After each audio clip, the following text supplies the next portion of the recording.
favor aqui, gente. Cadê os obreiros? Vamos, olha, 1%. Som.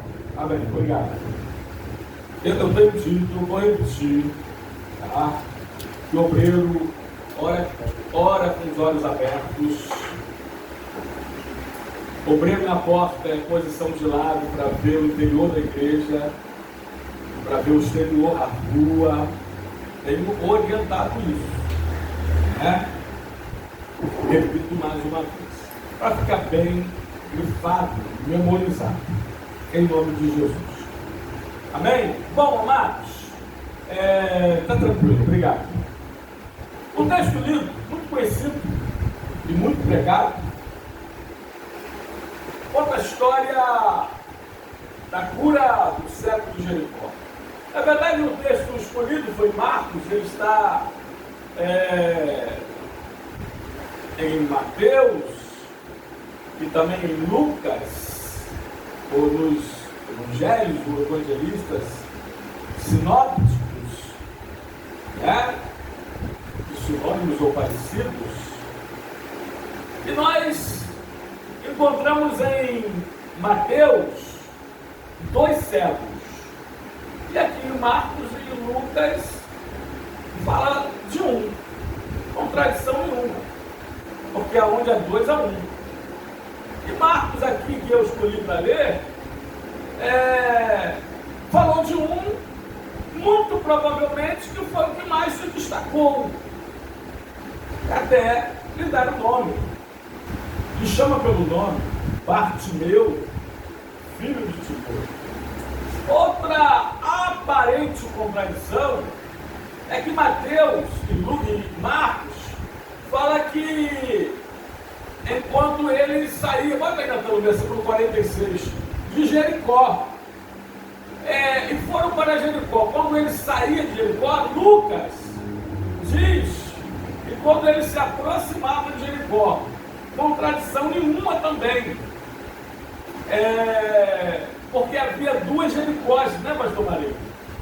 Uma antiga Jericó, cidade das Palmeiras, e uma nova, que estava sendo construída, acropada ou ladeada pela antiga Jericó. E, portanto, muito provavelmente ele estava saindo de uma e entrando na outra. Eu amo a teologia por causa disso, pastor. Porque o que alguns acham que é aparentes contradições, vem um estudioso, o bibliólogo, o teólogo, né? Os comentaristas, especialistas, eruditos, né, das Escrituras, e mostra o contrário. Não há contradição nenhuma nas Escrituras. Bom, mas não é sobre isso que nós gostaríamos de falar. Eu gostaria de trazer uma mensagem hoje diferente, né, do que nós costumamos pregar.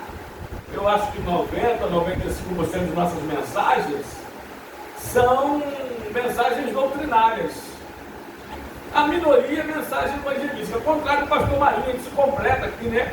Que o pastor Marinho, 95% ou mais das suas mensagens são evangelísticas, não são? As minhas, a maioria é doutrinária. Pastor Marinho prega Jesus mais como o Salvador. Eu prego Jesus mais como o Senhor, né? Eu prego Jesus mais como tipo, Jesus me salvou, passamos pelo novo nascimento, mas ainda não recebemos a vida eterna, ainda não fomos para o céu. Então entre o nascer de novo, o novo nascimento e o céu, existe uma vida aqui na terra, que nós chamamos de vida cristã. 95% que eu prego sobre isso, vida cristã. Mas hoje eu vou trazer uma mensagem evangelística. Eu vou falar sobre a história do cego de Bartimeu. Em primeiro lugar, eu gostaria de destacar aqui a sua situação, a situação do cego, a situação de Bartimeu, que é a situação de muitos neste momento, na atualidade, em meio a toda a humanidade. Em primeiro lugar, na sua situação, bota então, versículo 46, ele era cego. Ó, e foram para Jericó. Quando eles saíram de Jericó juntamente com os discípulos e numerosa multidão, Bartimeu, cego, ele era cego, fisicamente falando, ele se tornou cego. Ele não nasceu cego como o cego de João, capítulo 9, se não me falha a memória. João capítulo 9, o cego de nascença. Bartimeu não. Tanto quando Jesus lhe pergunta no final, o que queres que eu te faça? Ele responde que eu torne, que eu volte a ver. Então Bartimeu, ele enxergava, mas em um determinado momento da sua vida ele ficou cego. Muitas pessoas também enxergavam, mas em determinado momento, no Brasil tem mais de 40 milhões que enxergaram uma vez, mas que ficaram cegos, espiritualmente falando. Eu estou falando dos desigrejados, mais de 40 milhões. Até coloca aí 2 Coríntios, capítulo 4, versículo 4, esse texto que o pastor Marinho recita muito aqui. Porque o Deus com D minúsculo, nos quais o Deus desse século cegou o entendimento dos incrédulos, para que não lhes resplandeça a luz do Evangelho da glória de Cristo, o qual é a imagem de Deus. Quantas pessoas estão cegas para Deus? E quem que disse? Eu acho que essa não foi Machado de Assis, foi outra. Hoje eu dei uma de Machado de Assis aqui de manhã, na IBD, mas procurei na Dona Google quem diz que o pior cego é aquele que não quer ver. Esse é o pior cego. E muitos hoje, irmãos, não têm visão espiritual. São cegos, como Bartimeu, literalmente. Era quem, Natan? Eita, essa eu não ia lembrar. Literalmente cego. Mas muitos hoje estão espiritualmente falando cego. E alguns na igreja, pasmem. E alguns, até pastores. Está lá em Apocalipse capítulo 3, o pastor de Laodiceia. Eita! Alguns crentes também não têm visão espiritual, estão na cegueira espiritual. Mas segundo lugar, situação de Bartimeu, volta no 46, meu filho. Cego, mendigo. E foram para Jericó. Quando eles saíram de Jericó juntamente com os seus discípulos no meio da multidão, Bartimeu, cego, mendigo. Quantas pessoas estão espiritualmente falando, numa vida miserável? Sim, mendigando, irmãos. Pode ver então, Apocalipse 3,17. Eu disse desse pastor de Laodiceia: pois dizes, Jesus falando para ele, estou rico e abastado, e não preciso de coisa alguma, e nem sabes tu que és infeliz, sim, miserável, pobre, cego também e nu. Meu Deus, o pastor da igreja mais rica da Ásia, das 7 igrejas do Apocalipse, quem sabe numa catedral para o momento, numa cidade que era uma das capitais, metrópole, riquíssima. Já falei sobre Laodiceia. Laodiceia era uma das cidades mais ricas do Império Romano. Laodiceia tinha lá as faculdades, as universidades, os melhores médicos, oftalmologistas. Eita, olha como é que se associa para o grupo no texto. Viu como se associa?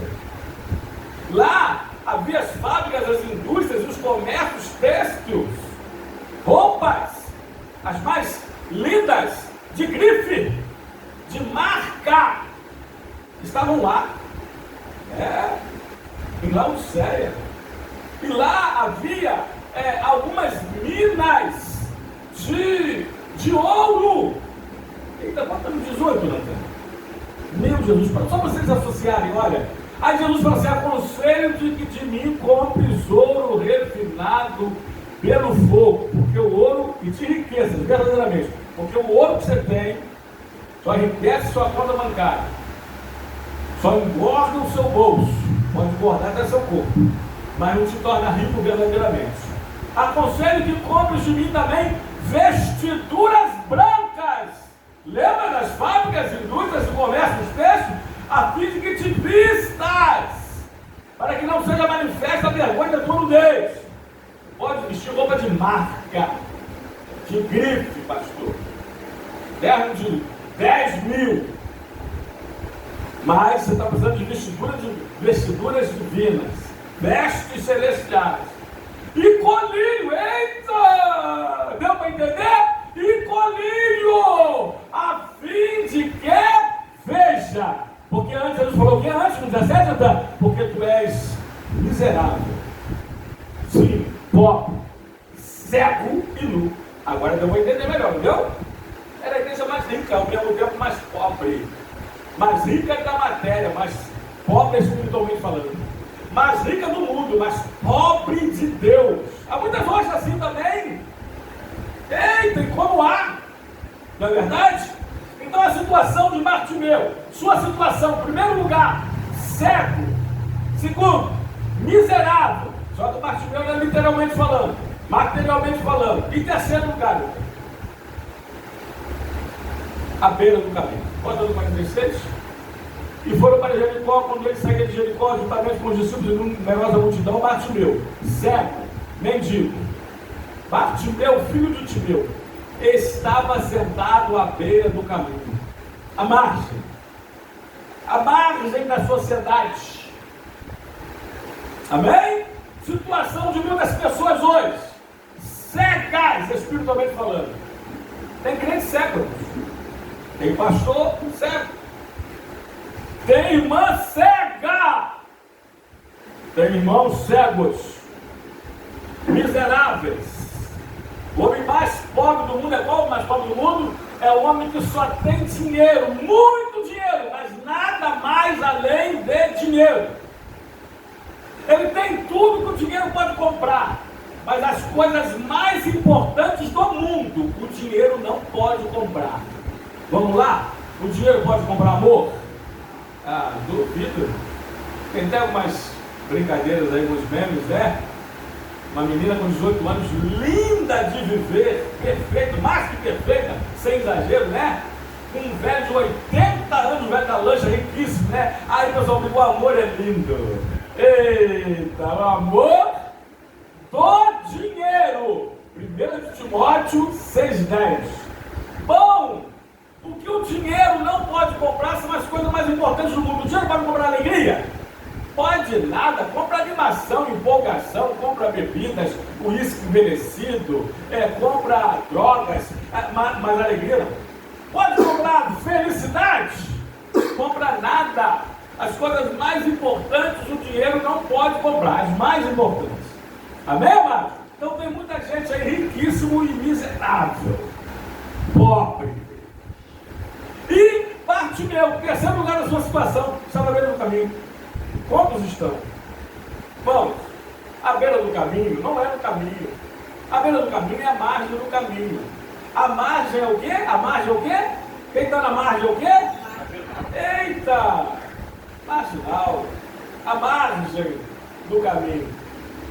Pastor, mas Jesus diz: eu sou o caminho, João 14,6. Eu sou o caminho, a verdade e a vida. Eu estou pertinho do caminho. Eita, então você está quase salvo. Eita, quase salvo é o quê?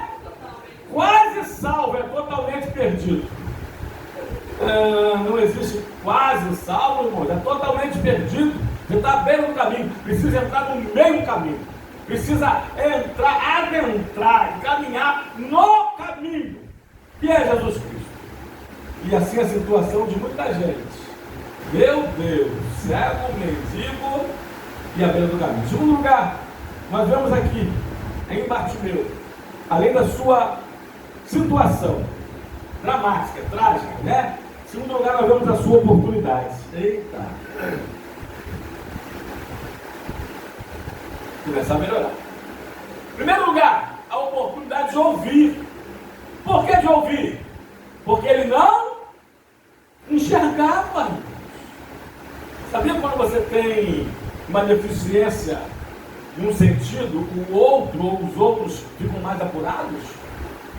Eu acredito que, primeiro, Bartimeu ouviu falar que Jesus e os seus iam passar por ali. E ficou atento, com o ouvido aguçado. Ouvido de tuberculoso, conforme o ditado. E eu acredito que de longe ele já começou a ouvir a tropa. Eita, o barulho. Amém? Deve ter perguntado a alguém. E alguém lhe disse: olha, Jesus está vindo aí, com seus discípulos e numerosa multidão. E vai passar no caminho que Bartimeu estava à beira desse caminho. Primeira oportunidade dele foi a oportunidade de ouvir. Diz lá o versículo, tá bom? 47 a 49. Em nome de Jesus. 47 a 49. E ouvindo que era Jesus, o Nazareno. Amém, amados? A palavra de Deus diz em Romanos 10, 17. Depois volta sempre para o texto original.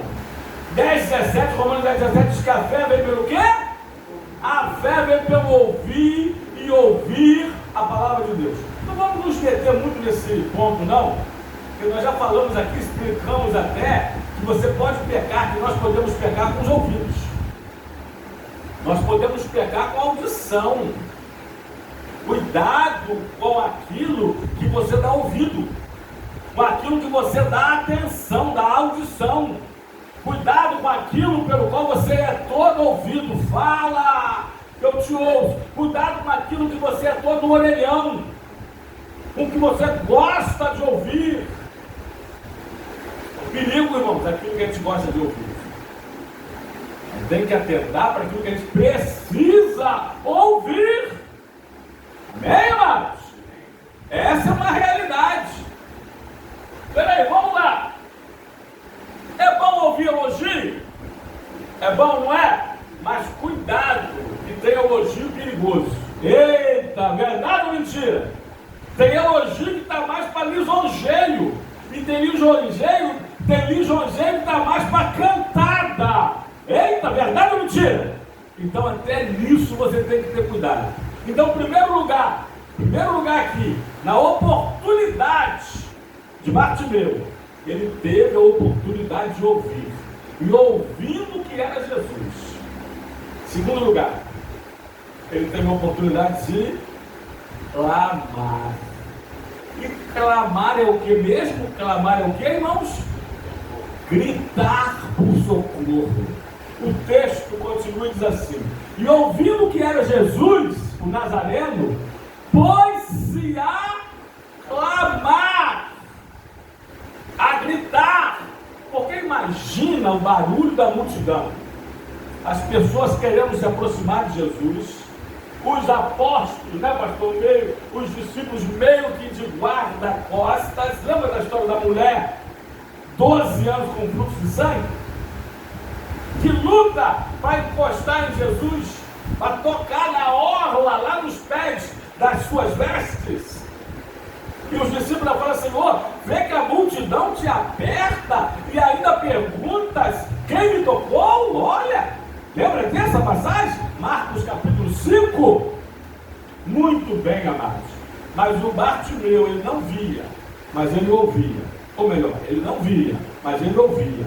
Ele não via, mas ele falava. E ele começou a clamar. Ele pôs-se a gritar, dizendo: Jesus, filho de Davi, tem compaixão de mim. Irmãos, eu vejo algo tremendo. Então, vou pregar um dia sobre isso. Esses personagens que foram vítimas do poder de Jesus para curar, para libertar, para abençoar, para purificar, eles, para salvar como ladrão na cruz, porque não é o ladrão da cruz, né, porque não roubou a cruz, é o ladrão na cruz, eles falam algo interessantíssimo. Aliás, como um ladrão na cruz, Lucas 23, lá pelo 43 adiante, ele fala assim, ó: Senhor, no grego original kurios, que quer dizer Senhor dos senhores, Senhor dos céus, da terra e do mar e de tudo que neles há. Ele fala assim: Senhor, lembra-te de mim quando entrares no teu reino. Ele chama Jesus de Senhor. E ele diz: Jesus ao seu lado é o quebrado, é ensanguentado, despedaçado. Ele chama Jesus de rei. Lembra-te de mim quando entrares no teu reino. Jesus fala assim: hoje mesmo, na verdade te digo, hoje mesmo estarás comigo no paraíso. O leproso, Natan, Lucas 5, versículo 13. O 12 é a história, né? Dali da Jesus chegando numa das cidades. Vamos para o 12. Estando ele numa das cidades, veio a sua presença um homem coberto de lepra. E ao ver Jesus caído com o rosto em terra, suplicou, dizendo, agora o 13. Suplicou, dizendo, se quiseres, nem pode purificar. O 13, a resposta de Jesus. E ele, estendendo a mão, tocou, dizendo, quero, fica limpo. No mesmo instante, desapareceu a lepra. Como que o leproso orou? Pode voltar para o 12, final, parte C. Senhor! O mesmo grego curios, de Senhor de senhores, Senhor de reis, Senhor do céu, da terra e do mar, e tudo que neles há. É o mesmo Senhor do grego curios, irmãos, da palavra Senhor no Antigo Testamento, do hebraico Jeová. Você está parando para pensar nisso? Ele está chamando Jesus do Senhor dos senhores. Senhor, se quiseres, reconhece a vontade de Deus, a soberania divina, pastor Marinho, esse leproso. E ele termina dizendo assim: se quiseres, bem podes purificar. Ninguém podia curá-lo. Provavelmente ele estava no hospital presídio, um leprosário, mas ele reconhecia o poder de Jesus. O Senhor é todo poderoso, é onipotente, o Senhor pode. Se o Senhor quiser, só pode me purificar. Aí no 13 diz Jesus, tendo na mão, tocou dizendo que quero ser limpo. Olha que coisa tremenda. Aí agora eu volto para Bartimeu, volta lá. Jesus, filho de Davi. Essa expressão que ele fala, aliás, deixa eu dizer que era uma expressão, que eu vou explicar por quê, que ele corria no risco até de vida, ou de morte. Ele corria o risco de morrer, ser apedrejado pelos judeus, que era pena de morte por apedrejamento judaica, principalmente suscitado pelos líderes religiosos. Porque essa frase, Jesus, filho de Davi, era uma expressão messiânica. Ele está chamando Jesus de Nazaré, ele está chamando Jesus de o Cristo, o rei que viria, descendente de Davi, o rei esperado. E ele veio, só que o seu reino não é dessa terra, não um reino bélico, como os judeus esperavam.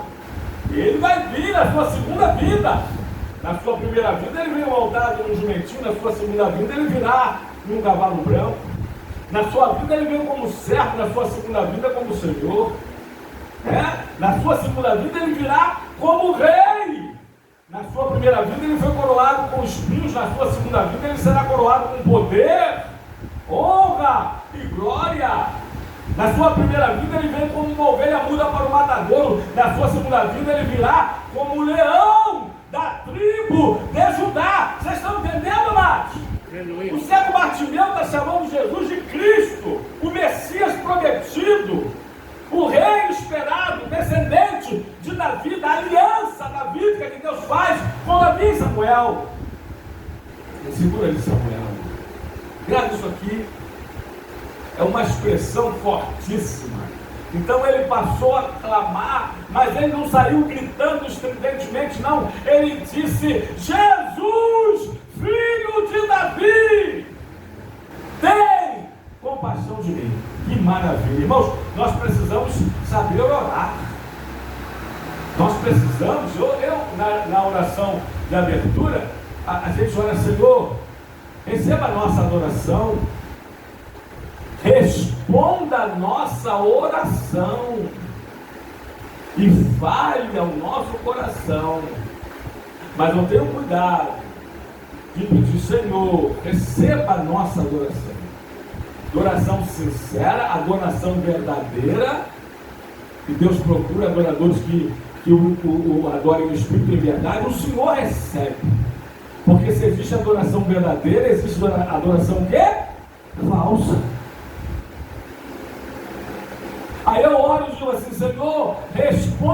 nossa oração, se ela for bíblica. E responda a nossa oração segundo a sua vontade. E também no seu tempo. Bota aí, então, 1 João 5,14. Porque se for uma oração egoística, eita, lembrei, pastor Marinho, daquele culto da palavra, 10 condições de oração não respondidas. Ali primeiro é uma condição de oração respondida, olha. E esta é a confiança que temos para com Ele, que se pedirmos alguma coisa segundo a sua vontade, Ele nos ouve. Então, o contrário disso, que o pessoal chama, não existe, né? Mas o pessoal chama de oração de macumbeiro, Deus não responde. Senhor, mata fulano para eu entrar no lugar dela. Mata fulano para eu entrar no lugar dele. Senhor, tira esse emprego dele, dá essa vaga para mim. Não, mentira ou verdade, irmão? Verdade ou mentira? Exatamente, Deus não vai ouvir. Oração é extremamente egoísta. Bota aí, tá? Tiago 4, 2 e 3. Não tendes, cobiçais e nada tendes. Matais e invejais e nada podeis obter. Viveis a lutar e a fazer guerras. Nada tendes porque não pedis. Agora bota o 3. Pedis e não recebeis. Por quê, irmão? Porque o quê? Porque pedis mal para esbanjar dos vossos prazeres. É oração egoísta, exclusivista, particularista. Só oro por mim, só oro para mim, só oro para os meus, só oro para os meus. Eu não ouvo.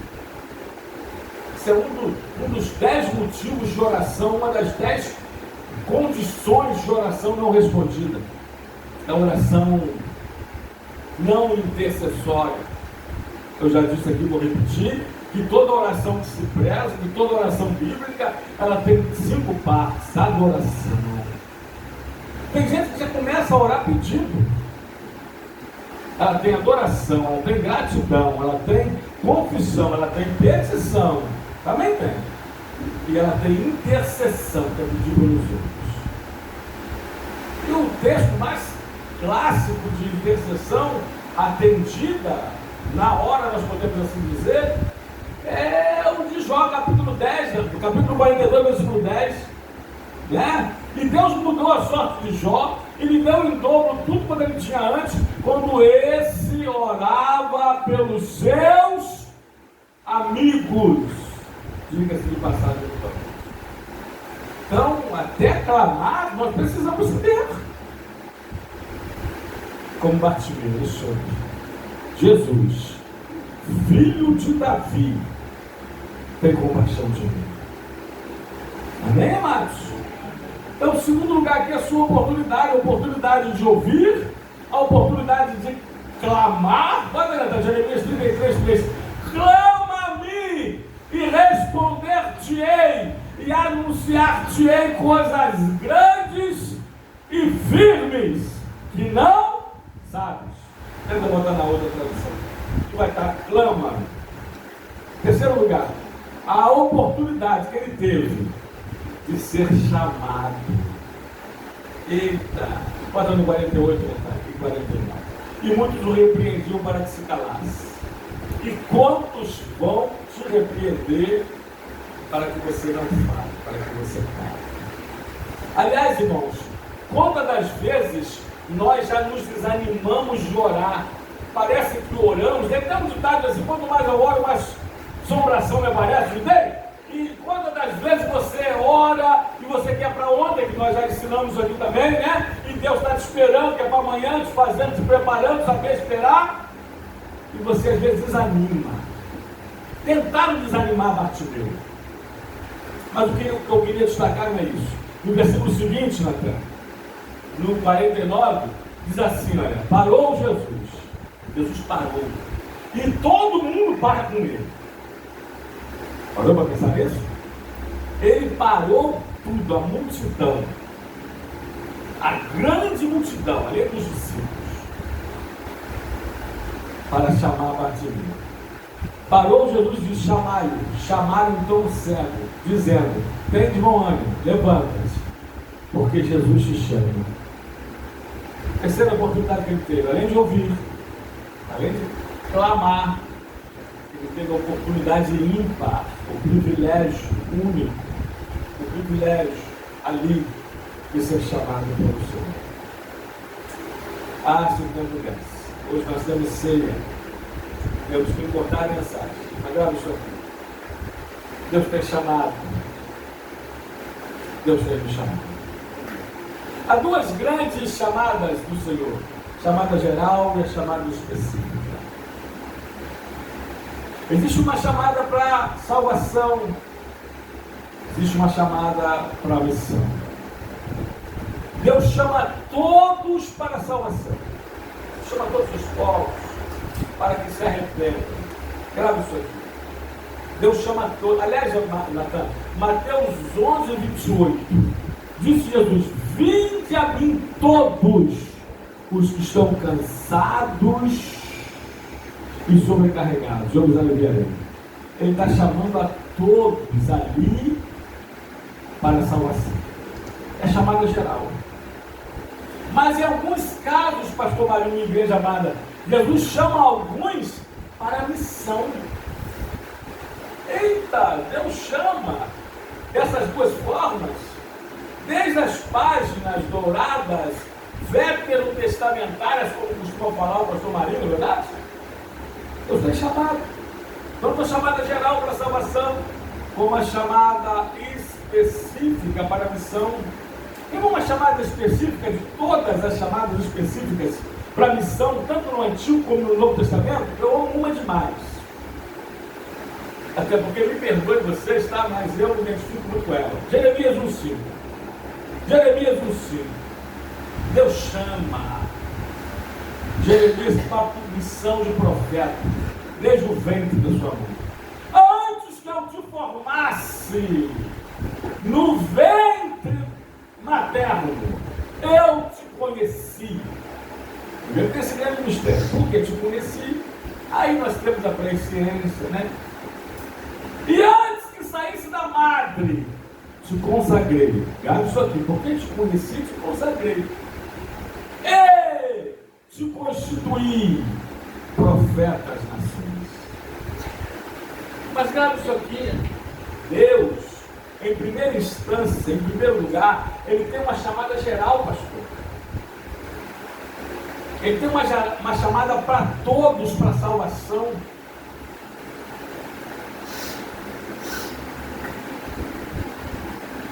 E Ele tem uma chamada específica para todos, para uma missão. Então, Bartimeu teve essas três oportunidades. Terceiro lugar, sua situação. Segundo, sua oportunidade. Terceiro lugar, seu despertamento. Bota aí, Natan, versículo 50. Seu despertamento. Primeiro lugar, a sua renúncia. Lançando de si a capa. Renunciou tudo que ele tinha.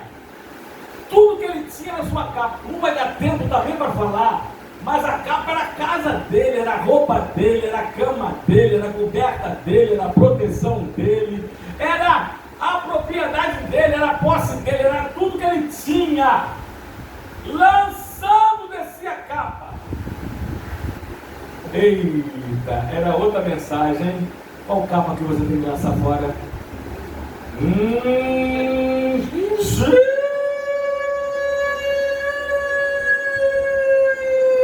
Há muitas capas que precisam ser lançadas fora. A capa da aparência, a capa da hipocrisia, a capa da mentira, a capa da falsidade, a capa. Qual capa ou quais capas nós precisamos lançar fora?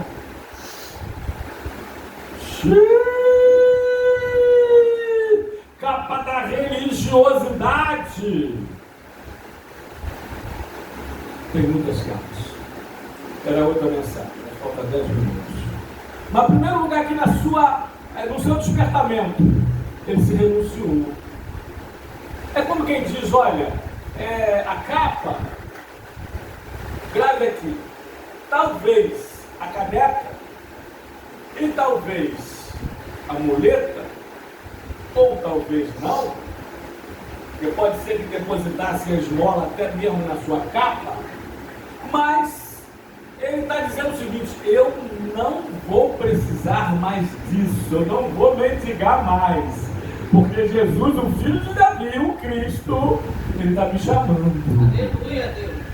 Ele está me chamando, eu estou atendendo. Se ele me chama, eu atendo, a minha vida nunca mais vai ser a mesma. Foi? A sua vida foi a mesma? Depois que ele te chamou e você atendeu? A sua vida, a minha vida, a nossa vida nunca mais foi a mesma. E o cego Bartimeu, ele pôde, e ele lança desse a capa, porque ele está dizendo consigo mesmo: eu não vou precisar mais mendigar, eu não vou precisar mais dessa capa. Eu creio que ele vai operar um milagre na minha vida, eu creio que ele vai transformar a minha vida. Ele vai, porque ele me chamou, e eu atendi, eu ouvi, clamei por ele parou tudo por mim, ele parou tudo por você. Ele me chamou, ele te chamou. Ele se renunciou. Bota aí, Natan. Mateus não, Lucas 9:23.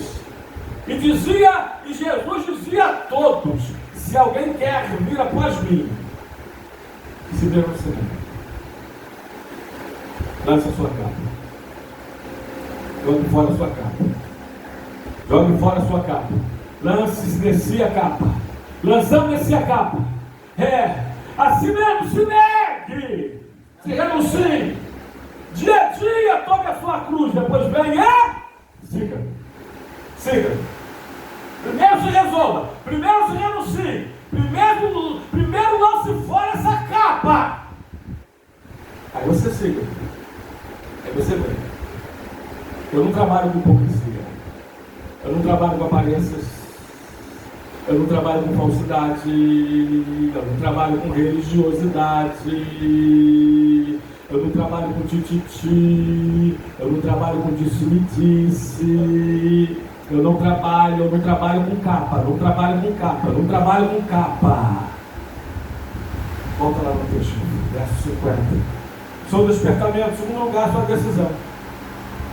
Lançando de si a capa, levantou-se de um salto. Levantou-se de um salto. Se ele levantou, ele estava o quê, irmãos? Provavelmente sentado, ou deitado, prostrado, caído. Ele levantou-se de um salto. Lembrei da palavra do filho pródigo. Lucas 15, 18. Levantar-me-ei, irei ter com meu pai, e lhe direi: Pai. Peguei quando eu saio diante desse. Para as igrejas do Caicai. Pastor, mas nós temos alguns homens na esquerda, também não vai dar tempo, meu Deus. Eu ia dizer quantos caíram, você sabe quantos caíram: Ezequiel, Paulo, Saulo, Tarso, João, outros caíram diante do poder de Deus, mas todos que caíram, pode ler lá, Deus mandou levantar. Capítulo 1 de Ezequiel, ele vê toda a manifestação da glória de Deus e ele cai. No final do versículo, irmãos, aí que parece que começou 19 e 10. Mas eu agradeço estarem me lembrando. Bota ainda, tá? Ezequiel 2:1. Deus fala assim: filho do homem, põe-te de pé, que eu falarei contigo. Aleluia, Deus. Deus fala com o homem de pé. Verdade. Deus fala com o homem de pé. Levante-se. Levante-se. Levantando-se de um salto. Jesus não foi lá falar com ele prostrado. E nem ele ficou prostrado para ir até Jesus. Ele levantou-se. Ouviu? Igreja do Caicai, que eu já cansei de ver pessoas mostrando as vergonhas, irmãs têm que colocar toalha, pessoas passando, pulando por cima, o culto todo. E depois vem dizer que ele não foi arrebatado, que foi ao inferno, que foi ao céu.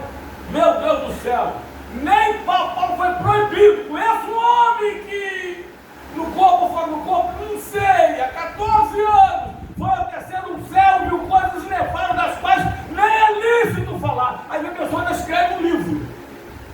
as divinas revelações do céu, as divinas revelações do inverno, e por aí vai fora.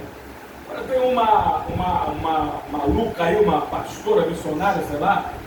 Outra coisa também, essa questão de missionária que nunca saiu do bairro, nunca fez uma jocum, uma amém, uma portas abertas, não sabe nem o que é missiologia, isso é o quê? Falar que é uma matéria, que é uma disciplina missionária. Missionário! Bom, vamos lá. Terceiro lugar, terceira despertamento. Ele, além de se renunciar, além de levantar, ele buscou. Lançando-se a capa, levantou-se de um salto e foi ter com Jesus. Foi buscar Jesus. É outra, né? Se a gente pudesse, ia falar aqui algumas dezenas, talvez até uma centena de versículos de buscar. Mas deixa rapidinho. Isaías 45:6. Buscar o Senhor enquanto se pode achar. Invocar enquanto está perto. Sabe por causa de quê? Oséias 10:12, parte B. Parte C. Porque é tempo de buscar o Senhor. Porque é tempo de buscar o Senhor. É Salmo 27:4. Uma coisa pediu o Senhor e a buscarei. Eita! Buscar o Senhor em oração. Daniel 9:3, e dispôs Daniel o coração para buscar o Senhor através da oração. Buscar o Senhor através da sua palavra. Livro de Isaías, capítulo de número 34, versículo 16, parte A. Buscai no livro do Senhor e lede. Jesus falou, Mateus 7:7-8. Pedi e dar-se-vos-á. Buscar e achareis. Batei e abrir-se-vos-á. Porque o que pede, recebe. O que busca o quê? O que busca o quê? O que busca, encontra, acha. E a quem pede, abrir-se-lhe-á. Tiago 4:8. Chegai-vos a Deus. Parte A. E ele se chegará a vós juntos. Ele foi ter com Jesus. Para terminar, último lugar. Sua transformação. Verso 52. Sua transformação. Ele foi salvo. Em primeiro lugar, Jesus está dizendo, aliás, bom, Jesus o que mais fazia era ensinar. É Mateus 4:23. Isso é um ministério triplo aí. Ensinar, pregar e depois curar. E aí Jesus fala assim, então Jesus disse, vai, a tua fé te salvou. Em primeiro lugar, salvação. Porque o que adiantaria Bartimeu voltar a enxergar, tornar a ver, ele não fosse salvo, fosse para o inferno? Nada. Mas a atitude, tudo isso, irmãos, muito mais. O tempo é muito curto, né? Mas ele foi salvo pela fé. Segundo lugar aqui na sua transformação, ele teve uma visão imediata lá. E imediatamente tornou a ver. E em terceiro lugar, ele seguiu para sempre. E seguia. Não está escrito seguiu apenas. O texto foi escrito um bom tempo depois do ocorrido pelos evangelistas. E Marcos teve o trabalho citado por Pedro de escrever assim: e seguia a Jesus por estrada fora. Há quem diga que o nome dele é registrado Bartimeu filho de Alfeu, porque ele era conhecido na igreja primitiva. Ele estava seguindo Jesus. Jesus morreu, ele estava seguindo Jesus. Jesus ressuscitou, ele estava seguindo Jesus. Jesus foi assunto ao céu, ele estava seguindo Jesus. Ele seguiu Jesus. E assim deve ser com todos nós. Estávamos, ao resumo, terminando, numa situação trágica. Cego, mendigo, à beira do caminho, à margem do caminho. Mas nós tivemos a oportunidade de ouvir e ouvirmos. Alguém te falou de Jesus. Você ouviu de alguém. Tivemos a oportunidade de clamar corretamente, que está nos ouvindo. Tivemos a oportunidade, irmãos, de ser chamado, de atender esse chamado. Depois tivemos o nosso despertamento, de nos renunciar, de decidir e de buscar a Jesus. E o fizemos.